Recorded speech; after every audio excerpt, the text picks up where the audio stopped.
కదా తల్లి తప్పు చేసిందంటే నేను అంటున్న కుమారుడు తప్పకుండా చేస్తాడు, తప్పు చేస్తాడు.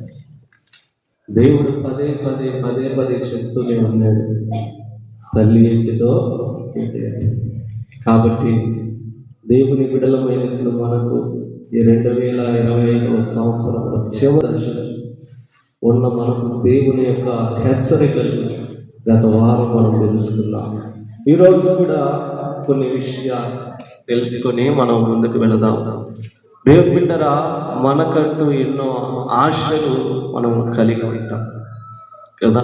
చాలా మంది ఆశ ఏంటంటే బాగా డబ్బు సంపాదించాలని ఆశ. అవునండి, డబ్బు లేనివాడు ఏం చేస్తాడు, బాగా ఎలాగైనా ఇతడు వాడు అంత మేడలు కట్టాడు, కనీసం నేను చిన్న మేడైనా కట్టాలి అని చెప్పి చాలా మంది డబ్బులు సంపాదించాలని ఆశ. చాలా మందికి నేను అంటాను, సంఘంలో పాటలు పాడాలని ఆశ. అవునా? ఏది నవ్వరే, చక్కగా నవ్వుతారని చెప్పారు. చాలా మందికి పాటలు పాడాలని ఆశ. ఇంకొంతమందికి నేను అంటున్నా, వాక్యం చెప్పాలని ఆశ. అవునా? కొంతమందికి నాయకత్వం చేయాలని ఆశ. ఏమండి, ఏం చేయాలి?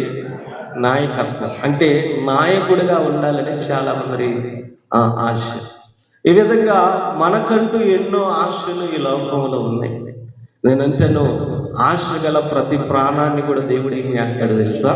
మనం చదువుకున్నాం 107వ కీర్తన 9వ వచనాన్ని కనుక మీరు చదివితే, ఏలయనగా ఆశ గల ప్రాణమును ఆయన, చూడండి, ఆశ కలిగినటువంటి ప్రతి ప్రాణమును కూడా దేవుడు ఏం చేస్తాడంటే ఆ ఆశను తీర్చేటువంటి దేవుడై ఉంటాడు.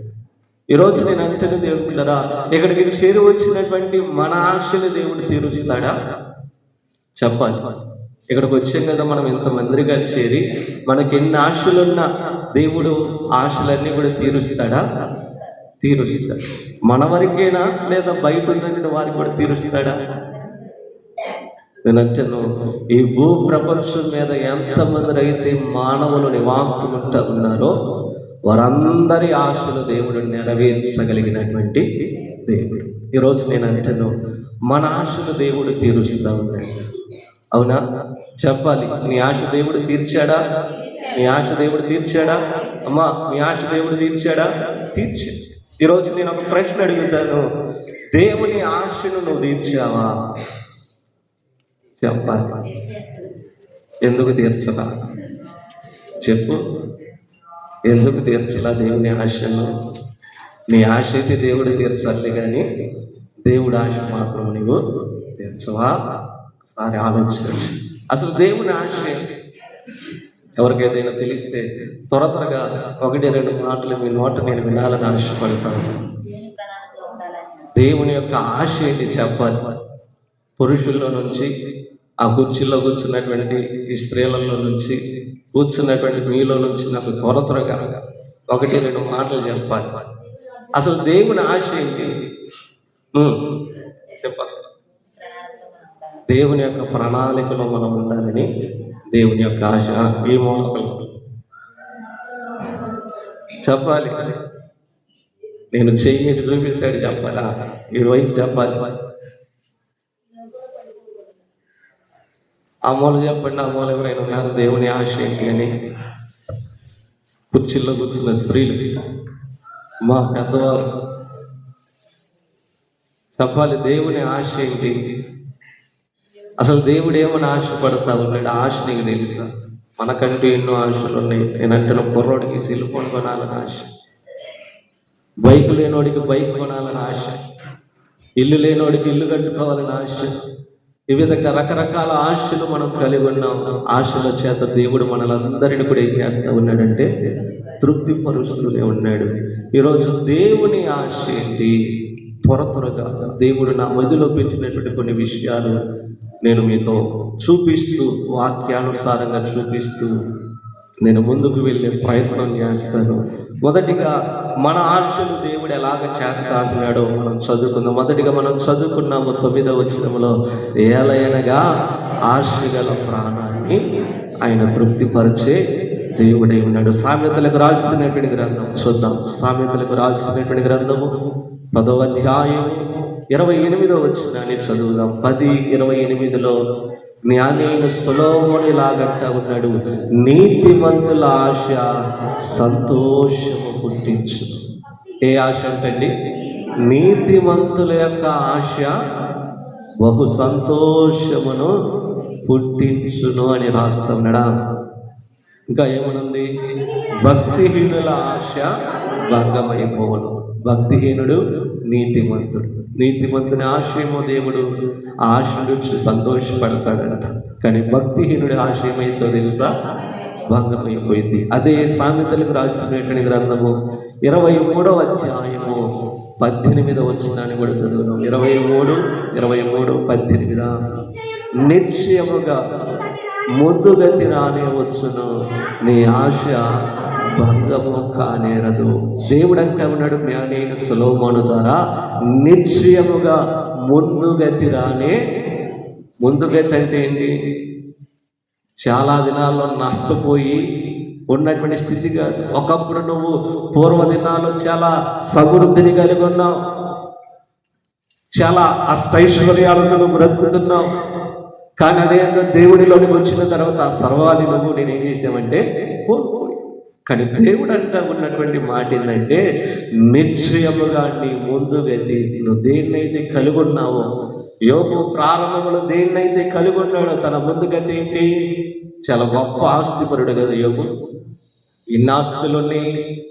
యోబు రాసినటువంటి గ్రంథము 1వ అధ్యాయము 1-2 వచనాల్లో తనకు కలిగినటువంటి వాటన్నిటిని గురించి చెప్తా ఉన్నాడు దేవుడు. ఊజు దేశముడు ఒక మనుషుడు నేను, అతడు యథార్థవంతుడును న్యాయవంతుడనై దేవుని యందు భయభక్తులు కలిగి చెడుతనమును విసర్జించిన వాడు. అతనికి చూడండి 7 కుమారులను 3 కుమార్తెలను కలిగిరి.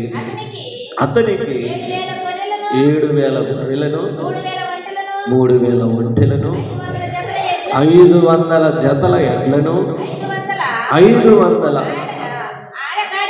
ఆడగాడిదలను కలిగి బహుమంది పనివారిని అతనికి ఆస్తిగా నుండెను గనుక తూర్పు దిక్కున జనులందరిలో అతడే గొప్పవాడు. దేవునికి స్తోత్రం కలుగునుగా. దేవుని బిడ్డలారా, యోబు గారు ఎంతటి ఆస్తిపరుడో మనం చదువుకున్నాం. తూర్పు దేశమున అతని వంటి ఉన్నతమైన వాడు, సంపన్నత కలిగినటువంటి వాడు భూమి మీద ఎవరును కూడా లేరట. నేటి దినాల్లో క్యాలిక్యులేషన్ వేసి చూస్తూ ఉన్నారు. అందులో మన ఇండియాకి సంబంధించి అంబానీ గారి పేరు, అవునా? చాలా మంది కోట్లకు పడగెత్తినటువంటి వారిలో మన ఇండియాకి సంబంధించినటువంటి వారు ఎవరు? అనిల్ అంబానీ, ముఖేష్ అంబానీ, నేతా అంబానీ, నీతా అంబానీ, అందరూ అంబానీలే కదా. నేనంటను వారు ఉన్నతమైనటువంటి సంపన్నతను కలిగి ఉన్నారు. నేనంటను ఇండియాకు వారు ఎక్కువగా వచ్చారు. కానీ ఆనాటి కాలంలో తూర్పు దిక్కున తూర్పు దేశంలో ఉన్నటువంటి వారందరిలోకెల్లా పేరుగాంచిన వాడు ఎవరంటే యోబు. కానీ యోబు జీవితము ప్రభువులో ఎదిగే కొద్దీ, వర్ధిల్లే కొద్దీ దేవుడు కొన్ని శ్రమలను కలుగు చేశాడు.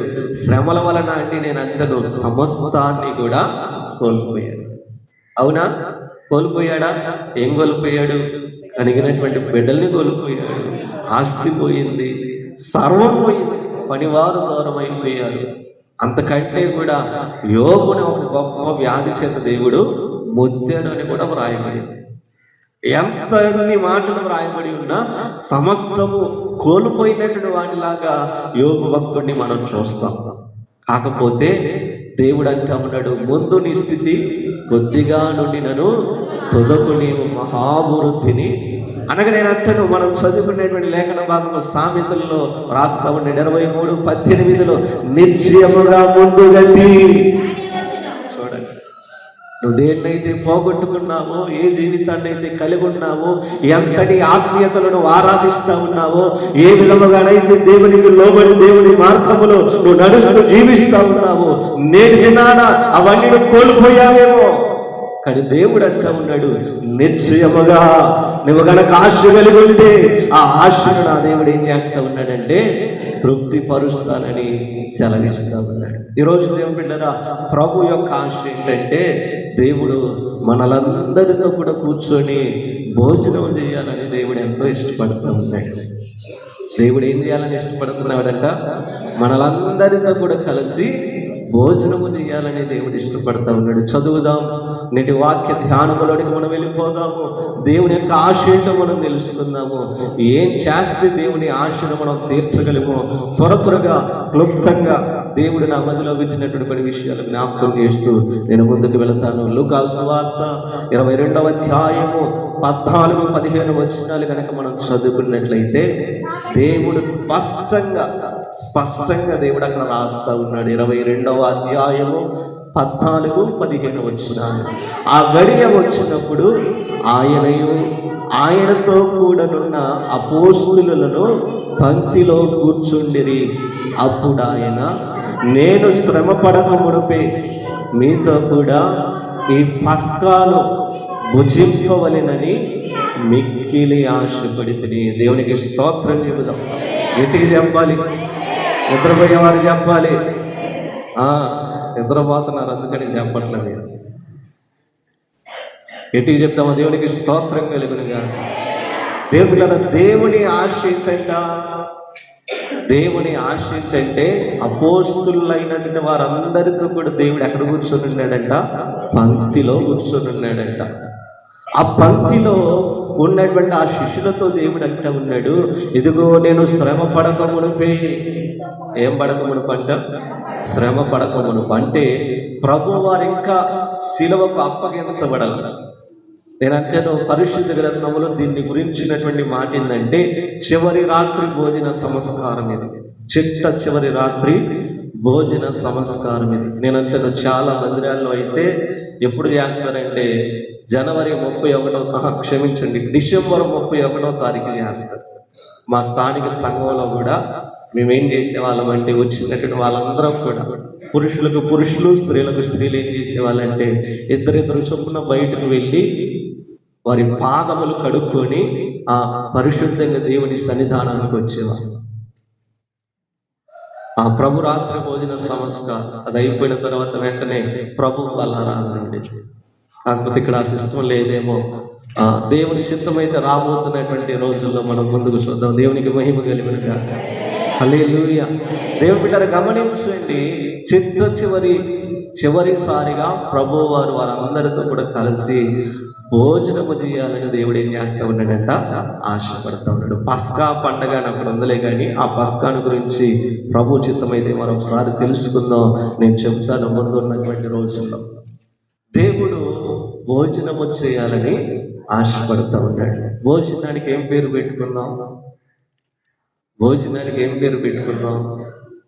గమనించండి. భోజనం అంటే పాస్టర్ గారు, ప్రభు గారి ఆశ ఏంటంటే ఈరోజు యేసుక్రీస్తు వారి ఆశ ఏంటంటే మాతో కలిసి భోజనం చేయాలి. వదిలిపెట్టు, త్వరగా ఇంటికి పోతాం, కొండలు పెట్టి ప్రభువా దా దా దా అని పిలుస్తాం, కూర్చొని సమృద్ధిగా తింటాం. నీదే ఆలస్యం అని చెప్పి అనుకుంటున్నాను. నేను అంటాను, ఆశ అంటే తినడం కాదు. ఏమండి? ఏంటి ఆశ అంటే? దేవుడు ఏమని ఆశపడతా ఉన్నాడు? మీతో కలిసి భోజనం చేయాలని ఆశపడతా ఉన్నాడు. నేను అంటాను, భోజనానికి కాదులే కానీ ప్రభు వారు మనతో ఫెలోషిప్ కలిగి ఉండాలని. ఫెలోషిప్ అంటే సహవాసం. ఏం కలిగి ఉండాలని? సహవాసం కలిగి ఉండాలి. దేవుడు బిడ్డారని నేను అంటాను, దేవుడు 11 నెలల పాటు ఎదురు చూచాడు. నేను అంటాను, 11 నెలల పాటు ఈ 2025వ సంవత్సరంలో దేవుడు నీ కోసం నా కోసం ఎదురు చూచాడు. నీవు నాతో సహవాసం చేస్తావని. కానీ 11 నెలలు నేను అంటాను గతించిపోయి. గత వారం కొన్ని హెచ్చరికలు తెలుసుకున్నాం. ఈ వారం కూడా కొన్ని హెచ్చరికలు తెలుసుకో. ఈ 2025వ సంవత్సరం ముగింపులోనికి రాబోతున్నటువంటి నీవు నేను ఏం చేయాలంటే ప్రభు వారితో సహవాసము చేసేవారిగా ఉండాలి. ఏమండి? ప్రభుతో ఏం చేసేవారుగా మనం ఉండాలంట? సహవాసము చేసేవారంగా ఉండాలి. నేను అంటాను దేవుని పిల్లరా, అక్కడ ప్రభువునకు ఏం కలిగిందంటే ఆశ కలిగింది. ఆ ఆశ కలిగినటువంటి వాటన్నిటిని కూడా దేవుడు మన జీవితాల్లో నెరవేర్చుటకు ఆయన సమర్థుడైనటువంటి దేవుడు. చాలా మంది భోజనం అనగానే ఒక ప్లేట్ తీసుకొని అందులో అన్నం వేసుకొని కూర వేసుకొని కసాపిస కలిపేసి గుమ్మ ఇదే అనుకుంటారు భోజనం. మీరు కనుక విందులకు వెళ్తారు కదా. విందు అంటే ఏంటి? పెళ్లిళ్ళకో ఫంక్షన్లకో తద్దినాలకో పోతాం. పోయినప్పుడు అందరూ భోజనాలు చేస్తామంటే మన వంతు ఏం చేస్తామంటే, ఎంతసేపు తింటావే, వెనక వరుసలో నుంచుంటావా నుంచోవా? వెనక వరుసల్లో నుంచొని కానీ రాబా ఎంతసేపు తింటావురా ఎంతసేపు తింటావురా అని చెప్పి తొందరగా వాడు తినకపోయినా వాడిని లేపేసి మనం కూర్చొని మా అన్నం కూడా ఏదో ఒక మొత్తం తినమో తిని లేచి చేతులు కడుక్కొని ఏం చేస్తాం? పెడతాం, 100 రూపాయలు పెడతాం, లేకపోతే జం. వాళ్ళకేదో డబ్బులు ఎక్కువగా ఉన్నాయని చెప్పి భోజనం పెట్టారా? బియ్యం ఎక్కువ భోజనాలు పెట్టారా? లేదా సమృద్ధిగా ఉందని భోజనాలు పెట్టారా? దేనికోసం పెట్టారు వాళ్ళు? ఫెలోషిప్ కలిగి ఉంటారు. ఎంత దూరం ఉన్నా నీ దగ్గరకు వచ్చి నిన్ను పిలిచారు అని. ఎందుకంటే పిలిచారు? నువ్వేదో గొప్ప ఆస్తిపరుడు అని కాదు, నీకేదో ఐశ్వర్యం ఉందని కాదు. ఉన్న బంధం ఫెలోషిప్ నేనంటే నా సహవాసం పోకూడదని చెప్పి ఎంత దూరమైనా నిన్ను నన్ను పిలవడానికి గల కారణం ఏంటంటే సహవాసములో ఉంటాను. ఈరోజు దేవుని బిడ్డ నేను కూడా అంటాను, సంఘముతో నేను సహవాసం కలిగి ఉండాలి. నేటి మన సహవాసాలు ఎలా ఉన్నాయి అంటే మనము సమతుల్యమైనటువంటి వారితో సహవాసాలు చేస్తూ ఉంటాం. ఒకడు ఆస్తిపరుడు అనుకోండి, వాడు పేదవాడితో సహవాసం చేస్తాడా? వాడిని చీపుగా చూస్తాడు. వాడేవాడు అని చెప్పి అనుకున్నట్టుగా చేస్తాడు. అదే ఒక ధనవంతుడితో సహవాసం చేస్తాడు. కానీ నేను అంటాను, పేదవాడితో అందరూ సహవాసం చేస్తారు. దేవునికి మహిమ కలిగిన కాదు. హల్లెలూయా. ఈరోజు దేవుని బిడ్డలారా, మన సహవాసాలు ఎవరితో ఉండాలి? ప్రతి ఆదివారం వస్తున్నాగా పాస్టర్ గారు, ప్రతి ఆదివారం దేవుడితో సహవాసం చేయడానికి నేను వస్తున్నాను కదా అని నేను అనుకుంటా ఉన్నాను. కానీ ఈ సహవాసములో ప్రభువారు ఉన్నారో లేదో మనం తెలుసుకోవాలి. ఎందుకంటే ప్రభువారు మనతో ఉండడం చాలా ప్రాముఖ్యం.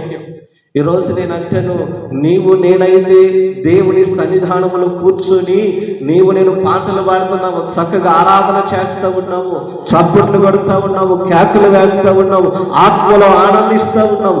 కానీ దేవుడు ఈ స్థలములో ఉన్నాడో లేదో నేను తెలుసుకోవాలి. ఎందుకంటే పుట్టినరోజు జరుపుకునేవాడు ఆ పుట్టినరోజు సందర్భంగా వాడు అక్కడ ఉండవలసింది. ఆయన లేకుండా అదేదో అంటారు చూడు, ఊళ్ళో వెలిగి అట్లా ఉండితే మన పరిస్థితి కూడా. దేవుడు లేకుండా నేను ఇక్కడికి వచ్చి ఏం భక్తి చేస్తాం?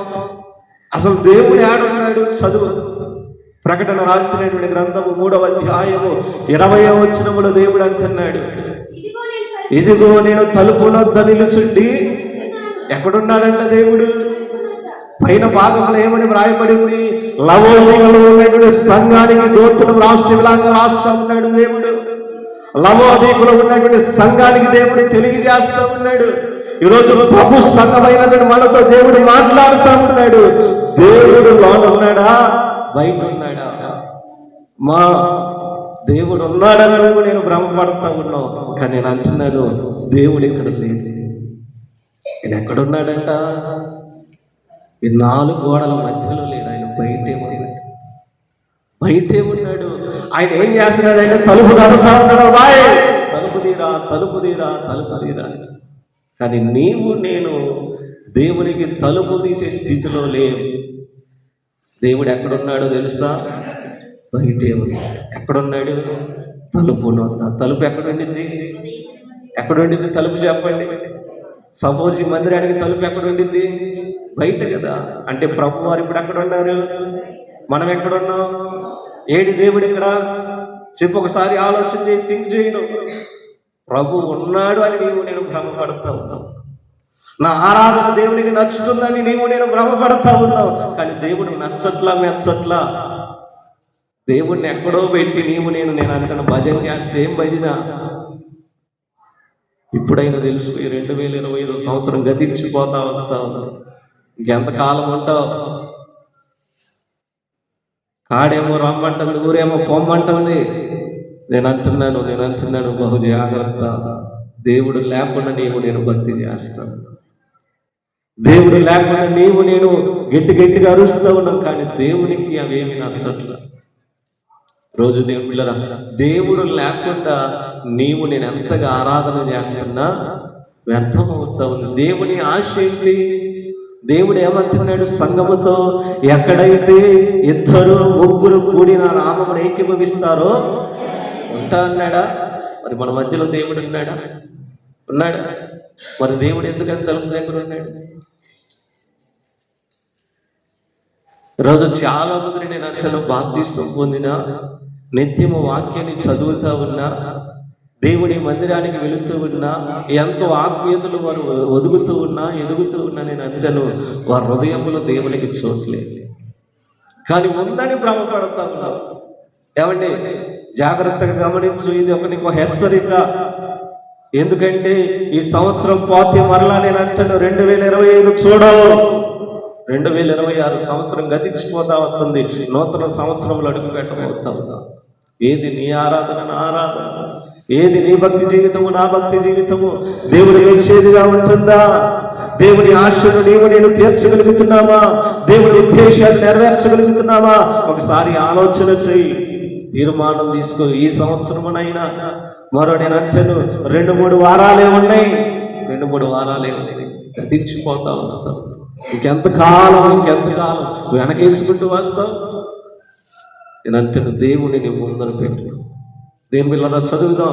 ప్రకటన రాసినటువంటి గ్రంథము 3వ అధ్యాయం 20వ వచనములో దేవుడు అంటున్నాడు, ఇదిగో నేను తలుపు నొద్ద నిలుచుండి తట్టుచూ ఉన్నాను. ఎందుకు తడతా ఉన్నాడు దేవుడు? అమ్మా, ఎందుకు తడతా ఉన్నాడంటే ఆయన లోనికి రావాలని తడుతా ఉన్నాడు. అంతేనా? తలుపు తట్టేదా ఎవరైనా దేనికి? లోపలికి రావాలనే కదా. దేవుడు కూడా నేను అంటాను లోనికి రావాలని ఇష్టపడతా ఉంటాడు. ఆయన గనక లోనికి వస్తే, ఆయనకు గనక నువ్వు స్థలం ఇస్తే, నేను అంటాను నేను ఎలా ఉంటామో తెలుసా? సంతోషంగా ఉంటాను. జాగ్రత్తగా ఆలకించు. నేను అంటాను సమాజ మందిరపు అధికారి అయినటువంటి యాయిరు ఉన్నాడు. ఈ యాయిరు యేసుక్రీస్తు వారు బ్రతుకున్న రోజుల్లో శిలువకు అప్పగించబడక ముందు యాయిరు యేసు పాదముల మీద పడి తన కుమార్తె కోసం దేవుని బ్రతిమలాడుకున్న సంగతి మనకు అందరికీ తెలుసు. ఈ లోపు ప్రభుత్వం మాట్లాడే లోపే ఇంటి దగ్గర నుంచి వర్తమానం వచ్చిందేమని, అయ్యా ఆ బోధకుడు శ్రమ పెట్టవద్దు, నీ కుమార్తె ఆల్రెడీ ఇట్ ఈస్ డన్, అది చనిపోయింది. ఆ బోధకుడు శ్రమ పెట్టవద్దంటే ప్రభు వారు అంటున్నారు, అయ్యా యాయిరు భయపడొద్దు, నమ్మిక మాత్రము ఉంచు. వెంటనే యాయిరుతో పాటు ప్రభు వారి ఇంటికి వెళ్ళారు. ఇంటికి వెళ్ళినప్పుడు అండి, ఆ ఇంటిలో సందర్భం ఎలా ఉందంటే, గొల్లు చేసే వాళ్ళు ఉన్నారంట. గొల్లు చేసే వాళ్ళు ఉన్నారు, సారా తాగే వాళ్ళు ఉన్నారు, రకరకాలైన పనులు చేసేవారు అక్కడ ఉన్నారు. భజనలు చేస్తూ ఉన్నారు, ఒక పక్కన నాట్యాలు చేస్తూ ఉన్నారు, ఒక పక్కన డ్యాన్సులు వేస్తూ ఉన్నారు, ఒక పక్కన ఎగురుతూ ఉన్నారు. ఈ విధంగా రకరకాలవన్నీ కూడా జరుగుతూ ఉంటే దేవుడు అక్కడికి వెళ్ళి అంటాడు, స్థలమీయుడి. ఏమడుగుతా ఉన్నాడు దేవుడు? స్థలమీయుడి. వెంటనే యాయిరు గారు ఉన్నటువంటి వారందరినీ బయటికి పంపించేసాడు. దేవుడికి స్థలాన్ని ఇచ్చి, స్థలం ఇవ్వడం ద్వారా నేను అంటాను యాయిరు కుటుంబంలో గొప్ప సంతోషాన్ని దేవుడు కలుగజేశాడు. ఎలాగంటావా? చనిపోయినటువంటి తన కుమార్తెను దేవుడు బ్రతికించి ఆ ఇంటిలో ఉన్నటువంటి దుఃఖాన్ని దేవుడు తీసివేసి సంతోషముతో ఆ కుటుంబాన్ని నింపాడు. దేవునికి స్తోత్రం కలుగును గాక. హల్లెలూయా. కాబట్టి ప్రియమైనటువంటి వారులారా గమనించండి, నేను అంటాను దేవునికి మనము స్థలం ఇస్తే మనం ఏం చేయబడతామో తెలుసా? దీవించబడతాము. మన జీవితాలు సుఖవంతముగా మారుతాయి. ఇంకా దేవుడి యొక్క ఉద్దేశం ఏంటని నువ్వు అనుకుంటున్నావా? దేవుడు అంటున్నాడు కదా, తలుపు తట్టుచు ఉన్నాడు. ఎందుకు తడుతా ఉన్నాడు? ఎవడైనను నా స్వరము విని తలుపు తీసిన ఎడలా నేను అతని వద్దకు వచ్చి అతనితో నేనును నాతో కూడా. చూడండి, దేవుడు ఎంత ఆశపడతా ఉన్నాడండి. ఈరోజు నీవు నీ హృదయం అనే తలుపును కనుక నువ్వు తెరిచినట్లయితే ప్రభువారు లోనికి వచ్చి నీవు ఆయనతో ఆయన నీతో కూడా కలిసి ఏం చేయాలనుకుంటున్నాడు తెలుసా? భోజనానికి పేరేంటి? సహవాసం. 2025 సంవత్సరంలో నేను అంటాను, ఎంతో మందితో సహవాసం చేసి, ఏమండి, ఎంతో మందితో సహవాసం చేసాం, కానీ చేయవలసినటువంటి వారితో సహవాసాన్ని కోల్పోయాం.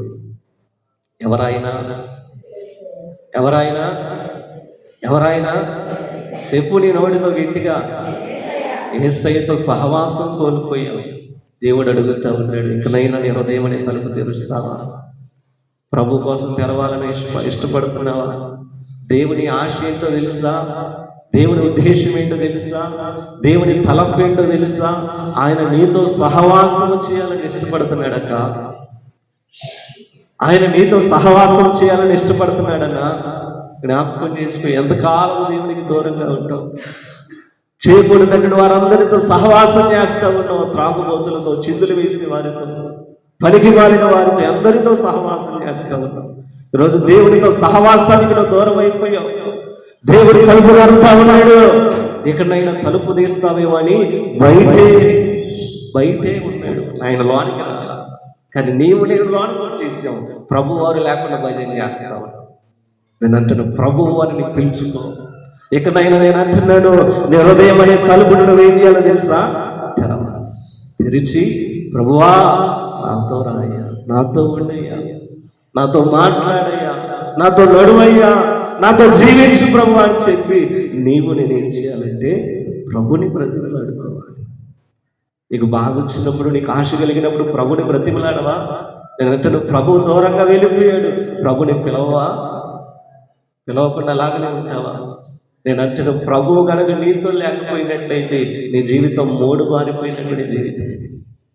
నీరు లేని తోట ఎటువంటిదో నేను అంటాను, దేవుని లేని జీవితం, దేవుడు మనతో లేని జీవితం కూడా నేను అంటాను అటువంటిది. కాబట్టి ప్రియమైన సహోదరి సహోదరుడా, దేవుని ఉద్దేశం ఏంటంటే ఈరోజు నీతో నాతో సహవాసములో ఉండాలని దేవుడు ఇష్టపడతాడు. మొదటి మాటతో దేవుడు అంటా ఉన్నాడు, నీతో నాతో ఏం చేయాలంట? సహవాసం. ఆయన తట్టే కారణం ఏంటంటే తలుపు తీయమని. ఆ తలుపు తీస్తే ఏం చేయాలని? సహవాసానికి రా, తలుపు తీయాలి. అడ్డుగా ఉన్నటువంటి గోడను నేను ఏం చేయాలంటే బద్దలు కొట్టుకోవాలండి. యెషయా గ్రంథము 59వ అధ్యాయము 1-2 వచనాలు దేవుడు అంటా ఉన్నాడు, అడ్డుగా వచ్చేసి అంట. ఏం అడ్డుగా వచ్చినాయో చదువుదాం అక్కడ. రక్షింపనేరకయున్నట్లు యెహోవా హస్తము కొరచు కాలేదు, విననేరకయున్నట్లు ఆయన చెవులు మందము కాలేదు. మీ దోషములు మీకును మీ దేవునికి. ఇప్పుడు ఏమొచ్చినాయి అంట? మనకిని దేవునికి మధ్య ఏమున్నాయి? దోషాలున్నాయి, పాపం ఉంది. అందుకని దేవుడు ఏమయ్యాడంటే మనకు కనబడకుండా మరుగైపోయాడు. ఆ మరుగైపోయినటువంటి దేవుడు నీకు నాకు కనబడాలంటే ఏం చేయాలి? అడ్డుగా ఉన్నటువంటి దాన్ని తీయాలి. అడ్డుగా ఏమున్నాయి మన జీవితాల్లో? ఎన్నో అడ్డుగోడలు కట్టుకుంటున్నావు. నీవు ఆత్మీయులతో సహవాసాన్ని కోల్పోతా ఉన్నావు. లోకులతో సహవాసం చేస్తున్నావేమో. బహు జాగ్రత్త. ఇకనైనా ప్రభు అంటున్నాడు. ప్రభు ఆశ ఏంటంటే ఈరోజు నీతో నాతో సహవాసము చేయాలని దేవుడు ఇష్టపడుతున్నాడు. ఎందుకంటే దేవుడు పిల్లరా, చెప్పనిదే మానవుడికి తెలియదు. ఏమండి? చెప్పనిదే మానవుడికి ఏం తెలియదు? తెలియదు. నేను అంటాను, దావీదు కూడా తన హృదయంలోనికి దేవుణ్ణి ఆహ్వానించలా. ఎందుకు ఆహ్వానించలేదో తెలుసా? పాపం. ఆ పాపాన్ని గురించి ఒక దైవజనుడు వచ్చి చెప్తా ఉన్నాడు, ఆ మనుషుడు ఎవడో కాదు నీవే అన్న మాట చెప్పేదాకా నేను దావీదు తెలుసుకోవాలి. కానీ నేను అంటున్నాడు, ప్రతిరోజు ఏం చేస్తా ఉన్నాడు దావీదు?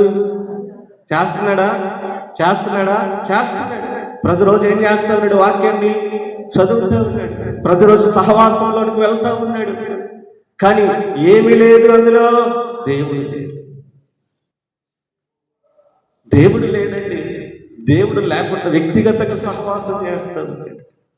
ఎప్పుడైతే నాతాను ప్రవక్త వచ్చి కొండ బద్దలు కొట్టాడో నేను అంటాను, అప్పుడు తెలుసుకున్నాడు, అప్పుడు పశ్చాత్తాపానికి వచ్చాడు, అప్పుడు ప్రభు దగ్గర బ్రతిమలాడుకొచ్చినాడు, అయ్యా నన్ను జ్ఞాపకం చేసుకయ్యా, నువ్వు లేకుండా నేను వెళ్ళిపోతాను, నువ్వు లేకుండా నేను ఈ భారాన్ని మోయలేను కదయ్యా అని చెప్పి ఎప్పుడైతే తన మధ్యలో ఉన్నటువంటి ఆ తప్పుడు ఆలోచన తీసివేసుకొని ప్రభు వారిని ఆహ్వానించుకున్నాడో ప్రభు తనని ఆశీర్వదించడం ప్రారంభించాడు. దేవునికి మహిమ కలుగును గాక.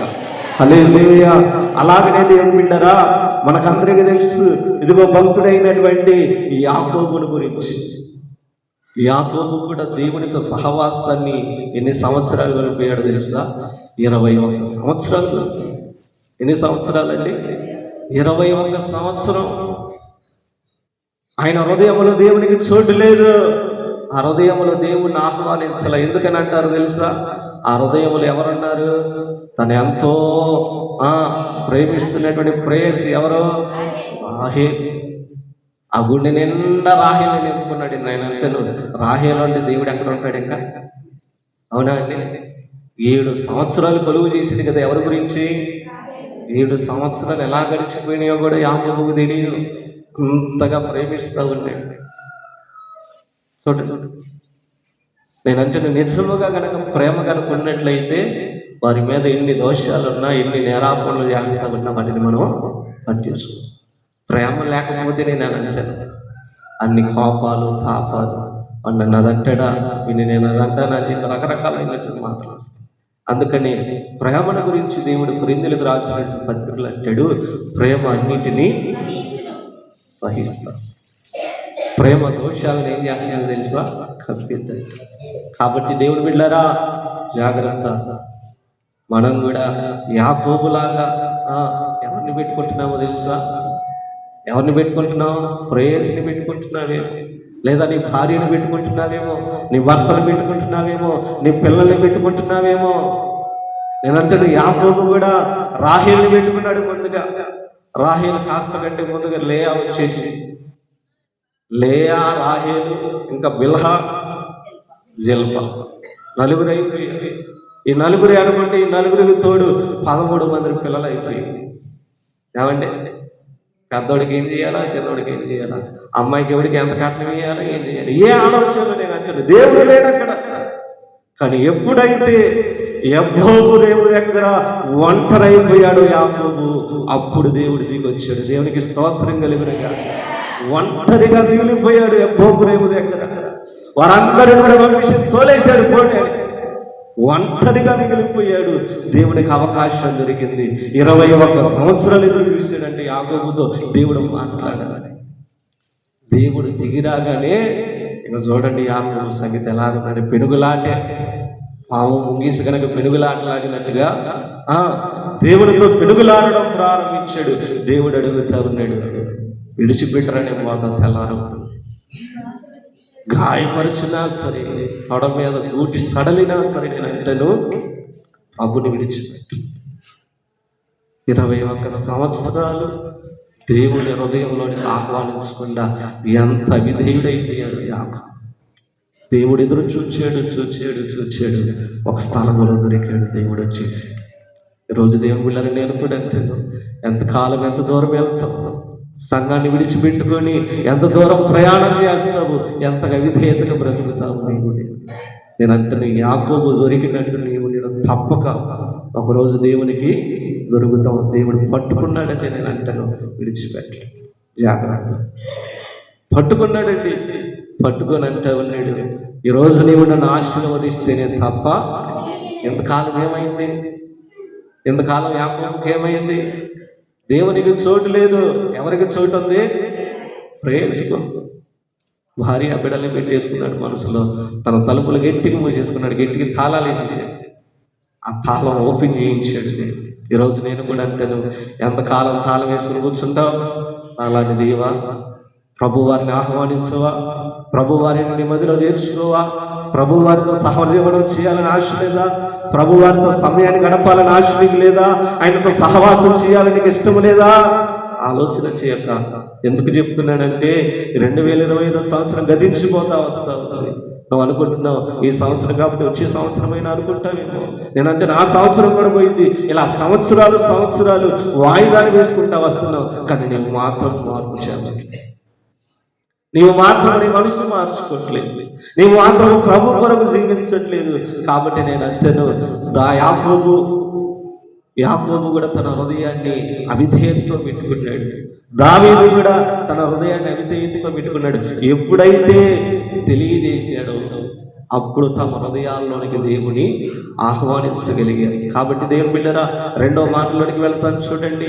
షోలమీతి తన ప్రియుడిని గురించి చెప్తా ఉంది కొన్ని మాటలు. పరమగీతములు 2వ అధ్యాయము 4-5 వచనాలు చదువుతాను చూడండి. పరమగీతములు 2వ అధ్యాయము 4-5 వచనాలు.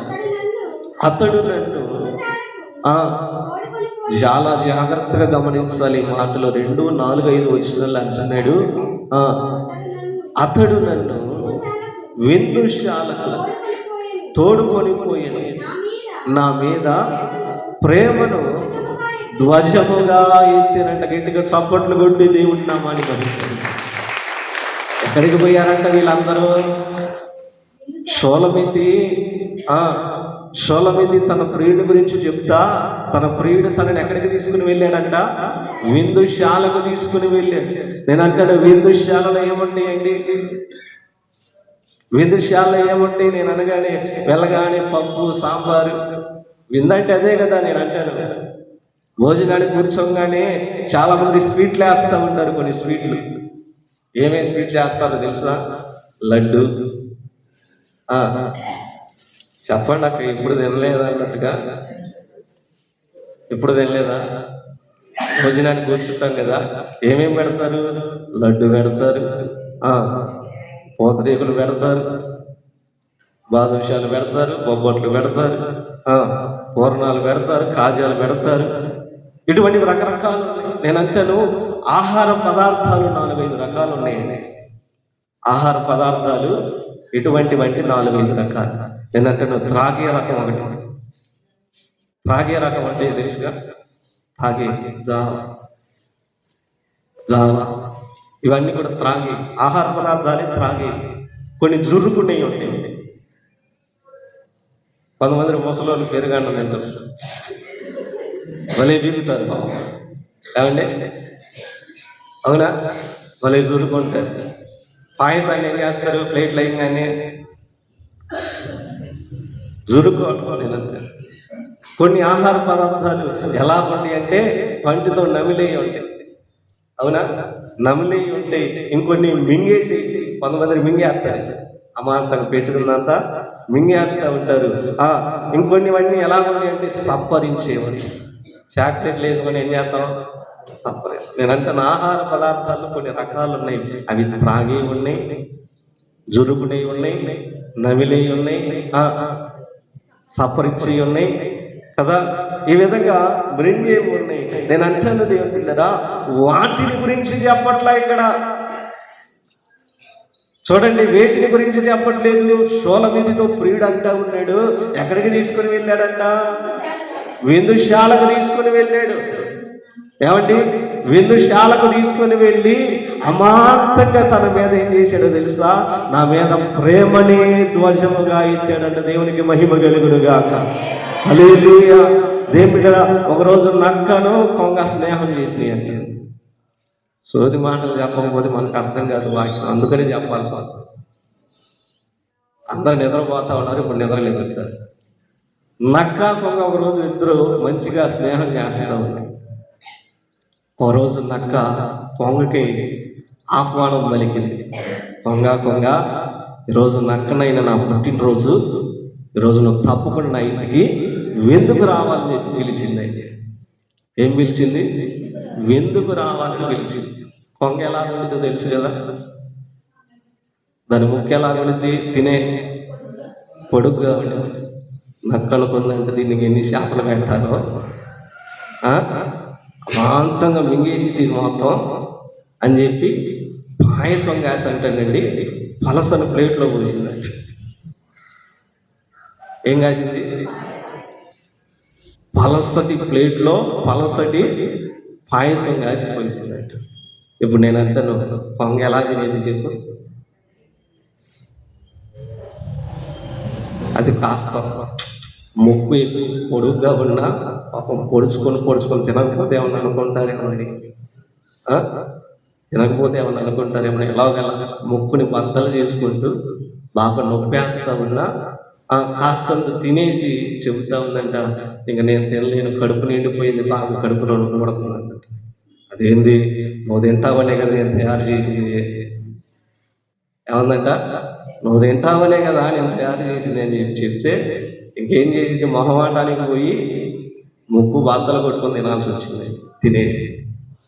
కొన్ని రోజులు గడిచిన తర్వాత కొంగ బర్త్డే వచ్చింది. కొంగ బర్త్డే ఇప్పుడు స్నేహితుడు ఎవరో నక్కను పిలిచాడంటే, నక్కను పిలిచి ఏం చేశాడంటే, సన్నటి కూజాలు అంటే తెలుసు కదా, కూజాలు సన్నగా కొంగ ముక్కు బట్టి అంత సన్నటి కూజాలు, ఆ కూజాలు చేపలు మంచి మాంసం ముక్కలు వేసి ఎదురు చూస్తూ ఉందంటే నక్కబావ కోసం. ఏమంటే ఎవరి కోసం? నక్కబావ కోసం ఎదురు చూస్తూ ఉంది. ఎందులో పెట్టింది? కూజాలో పెట్టింది. చిన్న పాత్ర. నేను అంటాను, కొంగ ముక్కే దూరింది అందులో. కానీ ఇప్పుడు నక్క రాగానే సువాసన వచ్చేస్తుంది దానికి. ఎక్కడ అని చెప్పి వస్తూ ఉంది. అమాంతంగా మూతిలో ఆడబెట్టేసిందండి. ఇరక్కుందలే కానీ బయటికి తిందామా, వాసన అయితే ముక్కులకి కొడుతుంది గువాయించి, కానీ నేలకేమో. అప్పుడు అంటుందంట కొంగ, ఏమేనాక నన్ను నీ ఇంటికి పిలిచి పెట్టాల్సిన విధంగా పెట్టకుండా ఏం చేసావు, అలసటి పాయసం వేసి పెడతారా? ఇప్పుడు నీకు బాగుందా? అది అటు ఇటు కొట్టుకుంటే ఎట్లా పోయిందో బయటికి పోయిందంట. దేవునికి స్తోత్రం. గమనించండి దేవుళ్ళని, నేను అంటాను, అటువంటి విందుశాల కాదు ఇది. ఆ విందుశాలలో ఏముందో తెలుసా? దేవునితో సహవాసం ఉంది. ఆ సహవాసం ఆయన దేన్ని తోడుగా ఉంచాడంటే ఆయన ప్రేమనే. దేవునికి స్తోత్రం కలిగినగా. ఈరోజు దేవుని బిడ్డరా, ఆయన ప్రేమలో నీవు నేను ఉండాలని దేవుడు ఇష్టపడతాను. ఆయన ప్రేమనే ధ్వజముగా ఎత్తాడట. ఈరోజు దేవుని బిడ్డరా, మన జీవితాలు ఎలాగున్నాయి ఒకసారి ఆలోచన చేయి. కాబట్టి దేవుని బిడ్డరా, దేవుని యొక్క మహిమను మనం అందరం కూడా ప్రచురం చేయాలి. ఆ ప్రచురం ఎలా చేస్తామంటే, దేవుని ప్రేమ తెలియకుండా నేనేది కూడా చేయలేము. ఆ విందుశాలలో ఏముందంటే ఒక గొప్ప ప్రాధాన్యత ఉంది. నేను అంటాను దేవుని బిడ్డరా, బోయాజు రూతును చూసి అంటూ ఉంటాడు, నీవు నీ దేశాన్ని, నీ కన్న తల్లిదండ్రులను, ఆప్తులైనట్టు వారందరినీ కూడా నీ జన్మభూమిని విడిచిపెట్టి ఇక్కడికి వచ్చావు కదా, యెహోవా రెక్కల క్రింద నీకు సురక్షితముగా నివసించినట్లు ఆయన తప్పకుండా నీకు సంపూర్ణమైనటువంటి బహుమానాన్ని ఇస్తాడు అని చెప్పి బోయాజు ఏం చేస్తాడంటే రూతుని ఆశీర్వదిస్తాడు. దేవునికి మహిమ కలిగినగా. ఉన్నటువంటి సమస్తాన్ని విడిచిపెట్టి వచ్చావు, నీ జన్మభూమిని విడిచిపెట్టావు, నీ తల్లిదండ్రులు విడిచిపెట్టావు, ఆప్తులైనట్టు వారిని విడిచిపెట్టావు, ఒక దీనురాలుగా ఈ లోకానికి వచ్చావు. కాబట్టి దేవుడు తప్పకుండా తన రెక్కల చాటును నిన్ను భద్రపరిచి సంపూర్ణమైనటువంటి బహుమానాలతో దేవుడు నిన్ను ఏం చేస్తాడు, ఆశీర్వదిస్తాడు అని చెప్పి మనం రూతు గ్రంథంలో చూడవచ్చు. బోయాజు తనని గురించి మాట్లాడతాడు. ఈరోజు దేవుని బిడ్డరా, నీకు నాకు కూడా తన ప్రేమను ఎలా పెట్టాడంటే, తన ప్రేమ అనే నీడలో మనల్ని భద్రంగా దాచిపెట్టాడు. ఈరోజు ఆ విందుశాలకు ఎందుకని తోడుకొని రమ్మన్నాడంటే, ఒకటి దేనికోసం? సహవాసం కలిగి ఉండడం కోసము. రెండవది ఆయనతో ప్రేమలో పడే కోసం. నేను అంటాను, వాళ్ళతో వీళ్ళతో కాదు నువ్వు ప్రేమలో పడాల్సింది. అమ్మా, ఎవరితో పడాలి? ప్రేమలో పడ్డాను నేను, ప్రేమలో పడ్డాను, నా యేసు ప్రభుతో ప్రేమలో పడ్డాను. తెలీదా? అనిల్ అన్నగారు వాడే, వైఎస్ రాజశేఖర రెడ్డి గారు అల్లుడు. ఇంటికి వెళ్ళి యూట్యూబ్లో కొట్టి పెట్టుకుని ఒకసారి అయినా అప్పుడు తెలిసిందా, ప్రేమలో పడ్డాను నేను, ప్రేమలో పడ్డాను, నా యేసు ప్రభుతో ప్రేమలో పడ్డాను. ఈరోజు నీకు నేను ఎవరితో పడాలి ప్రేమలో? వెంకాయ అమ్మా ఎల్లమ్మతోనా పుల్లమ్మతోనా? ఎవరితో పడాలి? ఏసైతో పడాలి. ఏసైతో పడకుండా పడికి మాలతో పడ్డాలి అనుకో, నీ జీవితం పంపే, సర్వనాశం. అప్పుడు దయచేసి నేను అంటాను, ప్రభుతో పడు. ఆయన ప్రేమను నీకు ఎలా ఉంచుతాడంటే ప్రాకారముగా, ధ్వజముగా ఆయన ఏం చేశాడంట? పైకెత్తి పెట్టుకుని నువ్వు ఆయన రెక్కల క్రిందకు వస్తావు. దేవుడు ఎదురు చూస్తూ ఉంటాడు. ఇకనైనా 2025 సంవత్సరం గతించిపోతా వస్తుంది కాబట్టి నీవు నేను ఆయన రెక్కల చాటుకి రావాలి. చివరి మాట జ్ఞాపకం చేసి నేను ముందుకు వెళ్తాను. చూడండి, అపోస్తుల కార్యములు 10వ అధ్యాయము. అపోస్తుల కార్యములు 10వ అధ్యాయము 40-41 వచనాలు చదువుదాం ఒకసారి. అపోస్తుల కార్యములు 10వ అధ్యాయము 40-41 వచనాలు. దేవుడు ఆయనను 3వ దినమున లేపి ప్రజలందరికీ గాక దేవుని చేత ముందుగా ఏర్పరచబడిన సాక్షులకే, అనగా ఆయన మృతులలో నుండి లేచిన తరువాత ఆయనతో కూడా అన్నపానములు పుచ్చుకునిన మాకే ఆయన ప్రత్యక్షముగా కనపడతాడు. దేవునికి స్తోత్రం కలుగునుగా. ఏమర్థమైంది మాటలో నీకు నాకు? ఎవరైతే ఆయనతో సహవాసం చేస్తారో 3వ మాటలో దేవుడు అంటున్నాడు, దేవుడు వారినే తీసుకుని వెళ్తాడు. ఎవరిని తీసుకుని వెళ్తాడంట? ఆయనతో సహవాసం ఎవరైతే చేస్తారు. ఆయన ఈ లోకంలో బ్రతుకున్నప్పుడు ఆయనతో సహవాసం, అనగా ఆయనతో అంటా ఉన్నాడు ఇక్కడ ఏమని? వారు ఆయనతో కూడా అన్నపానములు పుచ్చుకొనిన మాకే ఆయన ప్రత్యక్షముగా కనబడినట్లు అనుగ్రహించు. నేనంటాను, శిష్యులు ఆయనతో పాటు భోజనం చేశారు కాబట్టి నేనంటాను, ఆయన వారికి చనిపోయిన తర్వాత కూడా మృత్యుంజయుడై తిరిగి లేచి ఏమయ్యాడు? కనపడ్డాడు. నీకు కనపడ్డాడు దేవుడు? నాకు కనపడ్డాడు. నేనంటాను, నిశ్చయముగా కనపడతాడు. ఎవరితో ఉన్నప్పుడు? దేవునితో సహవాసాన్ని కలిగి. వెంటనే త్రాగుబోతుడితో సహవాసం చేస్తే ఆ లక్షణాలు అంటింది. కానీ నేను అంటాను, పరిశుద్ధులతో సహవాసం చేయి, పరిశుద్ధత అంటింది. జ్ఞానంతో సహవాసం చేయి, జ్ఞానం అంటింది. అంతేలే కానీ లోకంలో ఉన్న వారందరితో సహవాసం వద్దు. నేను అంటాను, దేవుని బిడ్డలారా, ప్రభుతో సహవాసం చేయాలి. ఆయనతో పాటు అన్నపానములు పుచ్చుకుని వారికి మాత్రమే ఆయన ఏమవుతాడంట? ప్రత్యక్షమవుతాడు. ఈరోజు ఆయనతో సహవాసము చేసినటువంటి వారందరినీ కూడా దేవుడు మరలా వచ్చి ఏం చేస్తాడంటే వీరందరినీ ఆయన వెంట తీసుకొని వెళ్తాడు. దేవుని బిడ్డలారా, నేను అంటాను, దినములు అనగా దేవుని రాకడ అతి సమీపముగా ఉన్నది. రాకడ గుర్తు వచ్చింది. రోజులు ఎలా ఉన్నాయంటే బయటికి వెళ్ళినోడు ఇంటిలోనికి రాలేకపోతా ఉన్నాడు. ప్రయాణానికి వెళ్ళి తిరిగి రావడమే గమనం, అంతంత మాత్రమే. దేశ విదేశాల్లో చూస్తూ ఉన్నాం ఎన్నో అలసడులు, యుద్ధాలు. కడవరి కాలంలో ఏం జరుగుతున్నాయి అంటే యుద్ధాలు జరుగుతాయి అంటాడు దేవుడు. ఆ యుద్ధాలన్నీ జరగడం మనం చూస్తూ ఉన్నాం. అంతేకాకుండా దేవుని బిడ్డరా, ఇటీవల శ్రీలంకలో రోడ్లన్నీ కూడా ఏమైనాయి? ఇదైపోయి ఇంచుమించుగా 800 మంది ప్రజలు చనిపోయారు. దేవుడి రాకడ సమీపంగా ఉన్నది. నేను అంటాను, ఆయన రాకడలో నీవు నేను ఎత్తబడాలంటే ఎంత జాగ్రత్తగా ఉండాలో ఒకసారి ఆలోచించు. ఎందుకంటే దేవుని బిడ్డరా, ఎందుకంటే దేవుని రాకడ దినాలలో కుటుంబములోనే ఏం జరుగుతుంది అంటే విభేదాలు జరుగుతాయి. అన్నంటే తమ్ముడికి పడదు, తమ్ముడు అంటే అన్నకు పడదు. అటువంటి రోజులు రాబోతా ఉన్నాయి నేటి కాలంలో. కాబట్టి నేను అంటాను, దేవుని రాకడ అతి సమీపముగా ఉన్నది. కాబట్టి నీవు నేను ఎలా ఉండాలంటే బహు జాగ్రత్తగా ఉండాలి. భర్త అనేటువంటి జాలి కూడా లేకుండా భార్య ఏం చేస్తుందంటే విషం పెట్టి చంపేస్తా ఉంది భర్త. ఈ రోజుల్లో పురుషులకి పెళ్ళి అంటే వాళ్ళు ఏం చేస్తా ఉన్నారంటే ఆమె దూరం మరిగెడతా ఉన్నారు. ఏమంటే పురుషులు పెళ్ళి అంటే ఏం చేస్తా ఉన్నారు తెలుసా? ఆమె దూరం మరిగెడతా ఉన్నారు. పిల్లలే వచ్చి చేసుకో అంటున్నారు. ఎవరో స్త్రీయే వచ్చి చేసుకుంటావా సత్తావా అంటున్నారు. గమనించండి, పురుషులు ఆమె దూరం పరిగెడుతున్నారు. పెళ్ళి అంటే ఎందుకని? కుక్కర్లో వేసి చంపిద్దో, అన్నం పెట్టి చంపిద్దో, ఏం పెట్టి చంపిద్దో అని చెప్పి ఏం చేస్తా ఉన్నారు తెలుసా? పురుషు మహాశయులు భయపడుతున్నారు. పెళ్ళంటే ఆమె దూరం పరిగెడుతున్నారు. ఇటీవలే ఒక భర్త పని నుంచి ముగించుకొని ఇంటికి వచ్చేటప్పటికి, ఏం చేస్తున్నానంటే వంకాయ కూర వండుతున్నా బాబా అన్న. ఏ వంకాయ కూర పాడే మొన్న వండే చండాలం ఉంది, ఏం బాగోలేదు.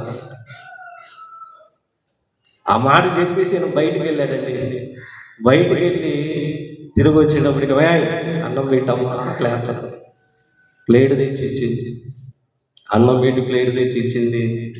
వెంటనే ఆ ప్లేట్ పట్టుకొని అంటాడు, ఇందాక లేదు అన్నాలే తొందరపాటులో అండి, ఏమనుకోవద్దు, చాలా అందగత్తివి, నువ్వు అందగత్తివి అని చెప్పని జేబులో నుంచి డబ్బులు తీసి ఒక 10,000 ఇచ్చాడంట. పండగ కదా అట్లు కొనుక్కో, ఇందా లేదో పొరపాటున అన్నాడు. ఏమి అనుకోవద్దండి, ఈలో ప్లేట్ లాక్కుంటుందంట. ప్లేట్ ఇచ్చింది కదా, ప్లేట్ లాక్కుంటుందంట డబ్బులు ఇచ్చేటప్పుడు. ఏమైంది? ఏంది తిన్నవా? డబ్బులు ఇచ్చా కదా, అన్నం కొనుక్కోమని అన్నం కూడా పెట్టవా? ప్లేట్ వీడు లాక్కుంటున్నాడు, ఆమె లాక్కుంటుంది. ఒకసారి వదిలేసి అందులో ఎలకల మందు పెట్టానే పోసింది. షాక్ అయింది. ఏమైపోయాడు? మొఖం లాక్ పెట్టి చూస్తా ఉన్నాడు. ఏమన్నందుకు? వంకాయ కూర బాగోలేదు అందుకు. ఏం పెట్టిందంట? ఎలకల మందు పెట్టిందంట. గమనించండి, ఈరోజు నేను అంటాను, పెత్తనం అంతా ఎవరిది? అదేందో కానీ పురుష మహాశైలికి నేను చెప్తా ఉన్నాను. పాపం వాళ్ళకి ప్యాంట్లు లేవు, ఏమండి టీషర్ట్లు లేవు. ఆ టీషర్ట్లు అన్నీ కూడా వీళ్ళే. ఎవరో ఒకప్పుడు చక్కగా లంగా ఓణీలు చుడీదార్లు కట్టుకునే వాళ్ళు ఈరోజు ఫ్యాషన్గా ఏం చేస్తున్నారు అంటే మగవాళ్ళు వేసుకునే టీషర్ట్లు వేస్తా ఉంటారు. ఏమండి మగవాళ్ళు వేసుకునే ప్యాంట్లు వేసుకుంటున్నారు, మగవాడు వేసి జీన్స్ ప్యాంట్లు వేస్తా ఉన్నారు. గమనించండి, నేను అంటాను మగవాడికి ఏం లేదు. ఇంకా అదేందో ఈ ప్రభుత్వం కూడా ఎమ్మెల్యే సీట్లు కూడా ఆఖరికి ఎవరికి ఎత్తుందో తెలుసా? ఆడవాళ్ళకి ఎత్తుందండి. బస్సుల్లో సీట్లు కూడా ఎవరికి? అరే డబ్బులు పెట్టి కొనుక్కున్నా సరే లే ప్రేమ అని చెప్పి లేపాలి. ఏం చేస్తారు? వెళ్ళే బస్సులు. అదేమో నాకేమర్థం కాదు. చదువుకునేది మేము, డబ్బులేమో మీకు. ఏమండి ఏమన్నా ఇది న్యాయమేనా? అబ్బాయి ఇది ఏమన్నా న్యాయమేనా? చదువుకున్నది మనం, డబ్బులు ఎవరికి?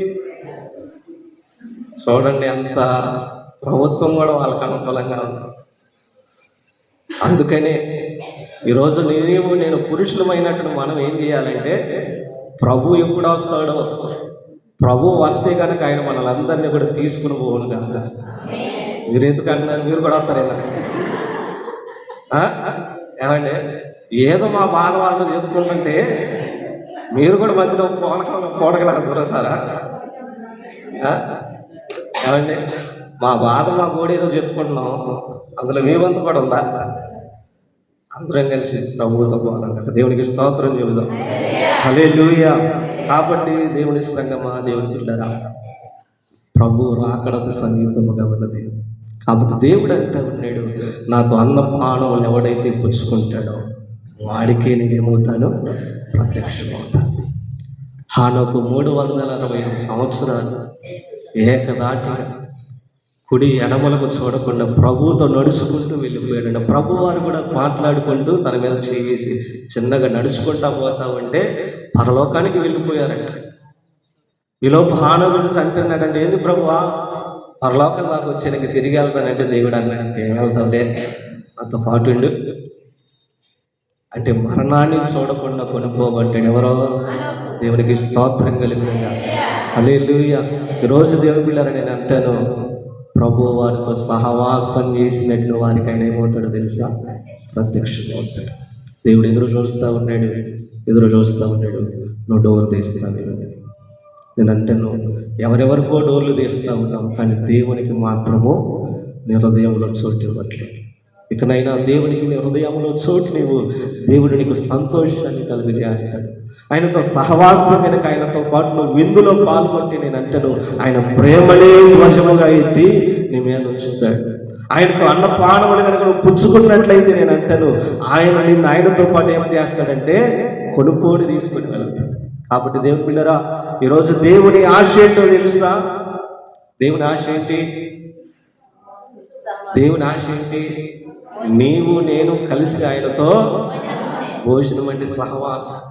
ఇంటికి పోయి కూర్చొని ప్లేట్లు అన్నం వేసుకుని ప్రభు ఆదా, ప్రభు ఆదా, ప్రభు ఆదా అంటే ఆయన రాడు.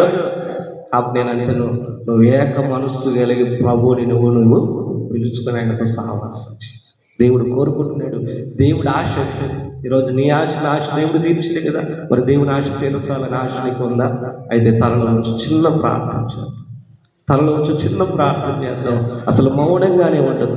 1-2 నిమిషాలు నీ హృదయపూర్వకంగా, అయ్యా ఈరోజు నా ఆశలు ఎన్నో నువ్వు తీర్చావు, నీ ఆశ నేను తీర్చాలయ్యా. అయ్యా నా కోరికలు నువ్వు తీర్చావు ప్రభువా, నీ కోరిక నేను తీర్చలేకపోయాను. మా ఒక్కసారి హృదయపూర్వకంగా దేవుడు ఎంతో ఆశపడతా ఉన్నాడు. ప్రియమైన సహోదరి సహోదరుడా, ఈరోజు నీవు నేను దేవుని ఆశను తీరుస్తున్నావా? తీర్చాలనే తలంపు నీలో ఉందా లేదా? ఒకసారి ఆలోచన చేయి. హృదయపూర్వకంగా కొద్ది నిమిషాలు ప్రభుని స్తుతిద్దాం. మౌనంగా ఉండదు. దేవుడు మన ఆశలు ఎన్నో తీర్చి ఇదిగో నీ కుటుంబాన్ని దీవించండి. నీ కుటుంబాన్ని కట్టాడు దేవుడు. నేను ఒక గొప్ప స్థితిలో ఉంచాడు దేవుడు.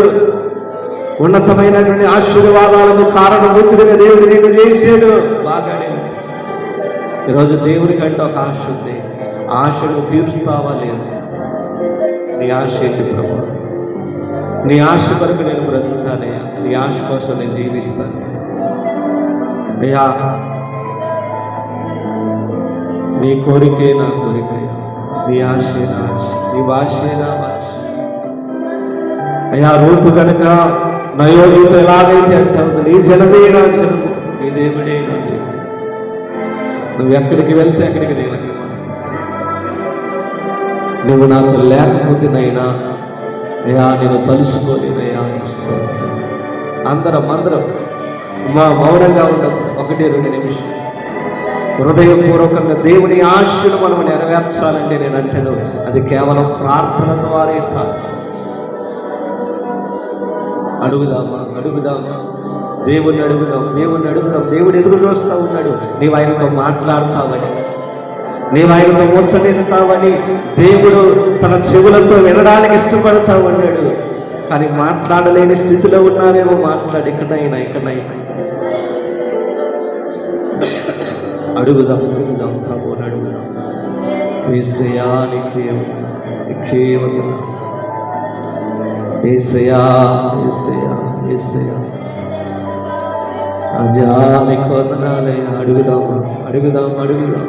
ప్రభువుని అడుగుదాం. ఎందరినో ఎన్నో మాటలు అడుగుతాం కదా. ప్రభువుని అడగడానికి సిగ్గుపడవద్దు. నేను అంటాను, ప్రభువుని అడుగు, కన్నీటితో అడుగు, హృదయపూర్వకంగా అడుగు. ఈ సంవత్సరం బాధి నేను అంటాను, మరో సంవత్సరం చూడకపోవచ్చు. కాబట్టి నేను అంటాను, ఈ ఊపిరున్నంత వరకు ప్రభు కొరకు నిలవబడదాం. ప్రభువు పనిచేద్దాం. ప్రభువుతో సహవాసాన్ని కలిగి ఉందాం. సహవాసాన్ని కలిగి ఉందాం. అయ్యా నీకే వందనాలు. యేసయ్యా నీకు స్తోత్రాలయ్యా. పరిశుద్ధుడా యేసురాజా తండ్రి నీకు వందనాలు. నీవు కనిపించని రోజున ఒక క్షణమొక యుగముగా మారిని. నీవు కనిపించని రోజున క్షణముగా మారే నీవు నడిపించిన రోజున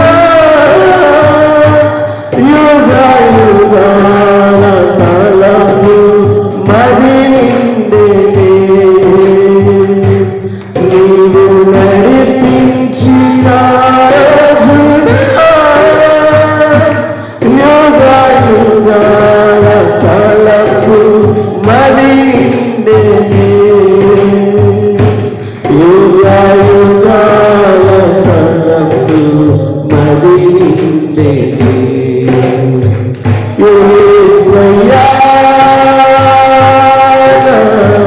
హృదయ స్పందన నీవే కదా యేసయ్యా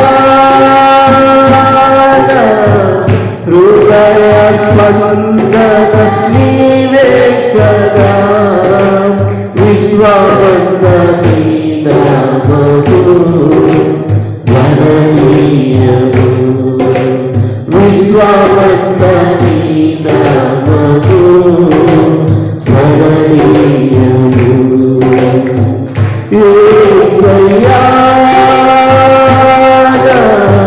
హృదయ స్పందన నీవే కదా నీవు మాట్లాడని రోజున నా కనులకు కరువాయే నీవు మాట్లాడని రోజున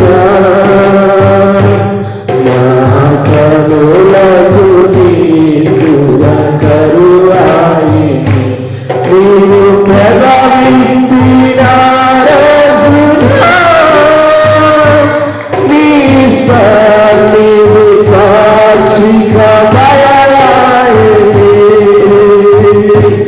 నీవు పెదవిప్పిన రోజున నీ సన్నిధి కాచిక బయలాయే నీ సన్నిధి కాచిక బయలాయే యేసయ్యా హృదయ స్పందన నీవే కదా నీవు మామూలుగా ఇచ్చేలా నా తలపుల పంట పండు నీవు మామూలుగా ఇచ్చేలా నా తలపుల పంట పండు వధువునైనే నిన్ను చేరగా యుగ యుగాలు నన్ను కొనుగోలే వధువునైనే నిన్ను చేరగా యుగ యుగాలు నన్ను కొనుగోలే యుగ యుగాలు నన్ను కొనుగోలే యేసయ్యా హృదయ స్పందన నీవే కదా యేసయ్యా హృదయ స్పందన నీవే కదా విశ్వవంత నీ నామము గణనీయము విశ్వవంత నీ నామము గణనీయము యేసయ్యా హృదయ స్పందన నీవే కదా ప్రియమైనటువంటి దేవుని బిడ్డలారా, ప్రియమైన సహోదరి సహోదరుడు, ఈరోజు మన జీవితాలు మన కుటుంబాలు ఎలా ఉన్నాయి? ఇదిగో దేవునితో సహవాసాన్ని కలిగి